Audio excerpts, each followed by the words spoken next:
Ada nama-nama malaikat yang hadisnya tidak ada dalil yang sahih. Contohnya malaikat Ridwan. Kata sebagian orang penjaga surga namanya apa? Malaikat Ridwan. Dan ini tidak ada dalilnya. Anak ini akan aku pelihara dan akan aku didik menjadi manusia jahat yang paling jahat. Seperti ajaran tarekat, ajaran tasawuf, Islam nggak pernah mengajarkan. Nabi nggak pernah mengajarkan. Kemudian dibagi lagi, ini ada tarekat, ada syariat, ada hakikat, ada ma'rifat, nggak ada dari Nabi SAW.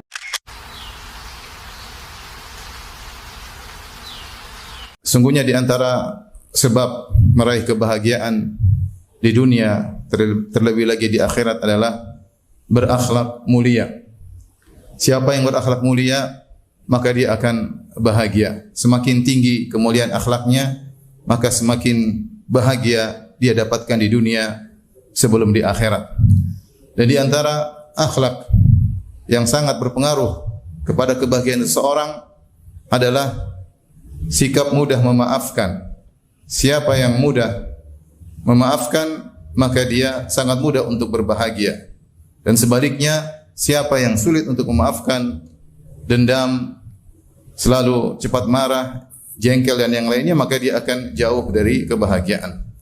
Di dalam Al-Quran ada sebuah ayat yang dikatakan oleh Abu Abdullah Ja'far As-Sadiq rahimahullahu ta'ala, yaitu ayat yang paling mencakup tentang akhlak yang mulia, yaitu dalam surat Al-A'raf ayat 199, di mana Allah berfirman, "Khudhil afwa wa'mur bil 'urfi wa a'rid 'anil jahilin." Wahai Muhammad sallallahu alaihi wasallam, jadilah engkau pemaaf. Wa'mur bil 'urf, dan perintahlah manusia kepada perkara-perkara yang ma'ruf, yang baik. Wa a'rid 'anil jahilin, dan berpalinglah engkau dari orang-orang yang jahil. Kata Ja'far As-Sadiq rahimahullahu ta'ala, sebagaimana dinukil oleh Al-Baghawi dalam tafsirnya, amara Allah subhanahu wa ta'ala nabiyahu bimakarimil akhlak. Sungguhnya Allah subhanahu wa ta'ala memerintahkan nabinya untuk berakhlak mulia.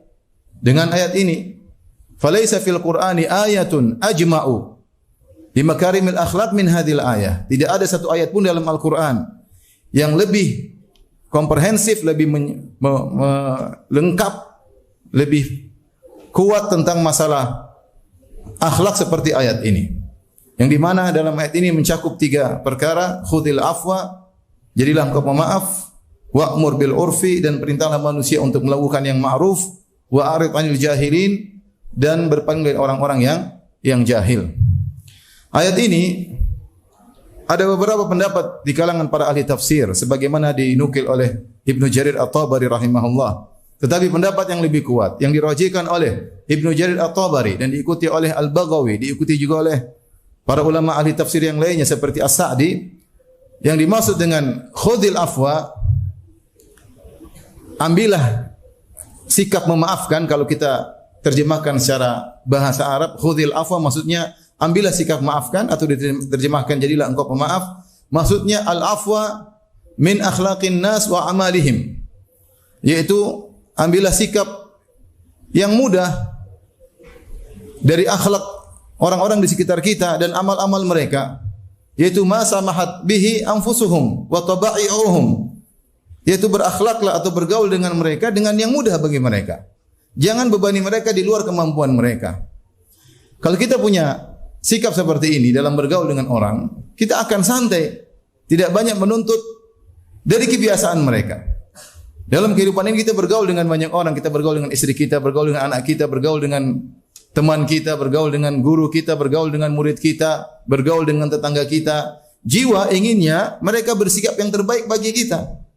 Siapa yang tidak ingin disikap yang terbaik oleh temannya, oleh tetangganya, oleh gurunya, oleh muridnya, oleh istrinya, oleh anaknya. Tetapi ingat, kita bukan hidup di surga, kita hidup di dunia. Yang sebagaimana kita punya kekurangan, manusia juga punya banyak kekurangan. Maka latihlah diri kita untuk nerima, kalau bahasa Jawa, nerima dengan apa yang dilakukan oleh orang-orang, perbuatan baik yang mereka lakukan, jangan bebani lebih daripada itu. Dengan demikian hati kita akan tenteram. Itu maksudnya khudhil afwa, yaitu maafkan apa-apa yang tidak bisa mereka lakukan yang sebagaimana kau harapkan. Terkadang kita sebagai misalnya seorang kawan, kita punya kawan dekat, kita dalam kondisi susah, Kita ingin dia berbuat lebih daripada yang kita harapkan. Kita lagi susah, ternyata dia lagi tidak perhatian, dia lagi cuek. Tetapi dia sudah sering baik sama kita. Ya sudah, khudhil afwa. Maafkan. Jangan berharap lebih daripada itu. Itu yang bisa dia lakukan.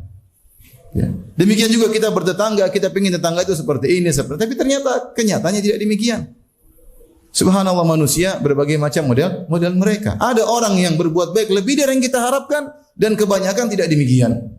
Kebanyakan tidak demikian. Ketika jiwa kita selalu menuntut harusnya begini, harusnya begini, harusnya begitu, kita omelin kawan kita omelin istri kita omelin anak kita, tetangga kita, rekan kerja kita, maka kita tidak akan pernah bahagia. Maka di antara akhlak yang paling mulia, khudhil afwa, yaitu ambillah yang mudah dari akhlak manusia yang ada di sekitarmu dan jangan tuntut mereka lebih dari yang mereka bisa lakukan. Yang mereka lakukan kita bersyukur kepada mereka, itulah kemampuan ya, yang bisa mereka lakukan. Terkadang kita ingin punya proyek akhirat, kemudian kita datang kepada teman kita yang sangat kaya raya. Kita harapkan dia bantu, kali ternyata dia hanya bisa bantu sedikit, jauh dari yang pada kita harapkan. Apa yang kita lakukan? Khudhil afwa. Ya sudah, itu yang dia mampu. Jangan kemudian ngayal datang pada dia berulang-ulang sehingga dia merasa tertekan. Jangan seperti itu bukan akhlak Nabi SAW. Dan kiaskanlah dengan perkara-perkara yang lain. Latih diri kita untuk menerima sikap orang-orang sekitar kita. Jangan nyuruh orang untuk beradaptasi dengan kita. Kita yang beradaptasi dengan mereka dengan tetap menjaga nilai-nilai Islam. Kalau ingin mereka beradaptasi dengan kemauan kita, berilah ta'lim, pelajaran sedikit demi sedikit sehingga mereka kemudian naik akhlak mereka dari baik kemudian menjadi lebih baik. Jika mereka tidak mampu melakukannya, maka sabarlah dengan perilaku mereka terhadap kita. Inilah makna khudhil afwa.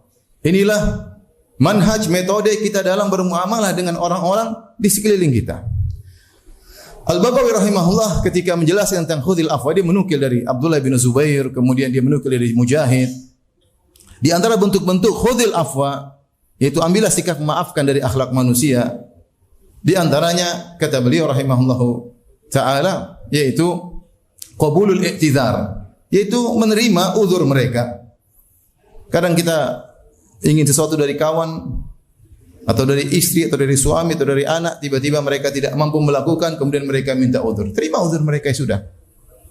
Qabulul a'dzar, terima uzur. Kemudian yang kedua, al-afu, maafkan. Mereka bersalah, maafkan. Dapat pahala memaafkan. Bahagia dunia dan di akhirat. Bukan hanya mendapatkan ganjaran di akhirat, di dunia kita bahagia kalau kita memaafkan orang lain. Kemudian yang ketiga, al-musahalah, memudahkan.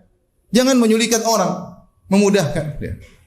Memudahkan orang dalam bermuamalah dengan mereka, jangan menyulitkan orang. Oleh karenanya Nabi SAW pernah bersabda, ala ukhbirukum biman haruma 'alan nar atau biman tahrumu 'alaihin nar.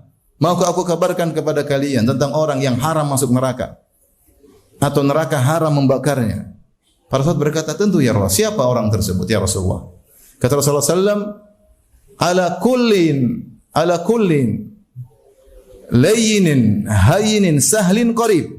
Kata Nabi SAW, neraka haram bagi orang, setiap orang yang layyin, yang lembut, hayyin, yang ringan, sahlin, yang mudah, qarib, yang dekat. Itu sifat orang yang mudah memaafkan. Lembut bergaul dengan orang lain, tidak menyulitkan permasalahan, sahal memudahkan urusan, ringan tidak terasa berat di sisi temannya. Ya.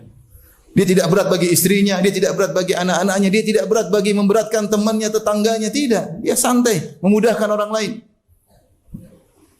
Itulah orang yang kata Nabi SAW haram baginya untuk dibakar oleh api neraka dan haram bagi dia untuk dimasukkan dalam api neraka.